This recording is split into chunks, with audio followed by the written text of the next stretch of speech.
একটা ভূতি স্টোরি যে এতটা সুন্দর হতে পারে তা এই বাস্তব গল্পটি না শুনলে বুঝতেই পারবেন না। চলুন তাহলে আজকে এই গল্পটি শুনে আসা যাক।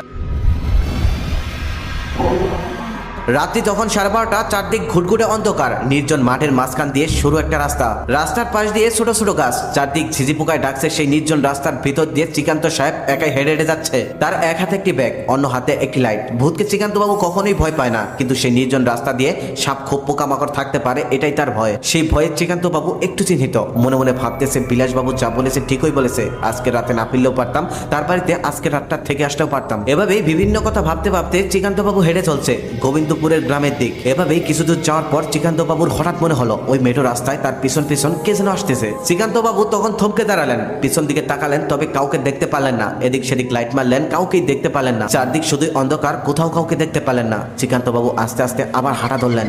কিছু দূর যাওয়ার পর তিনি আবার অনুভব করলেন তার পিছন পিছন কে যেন হেঁটে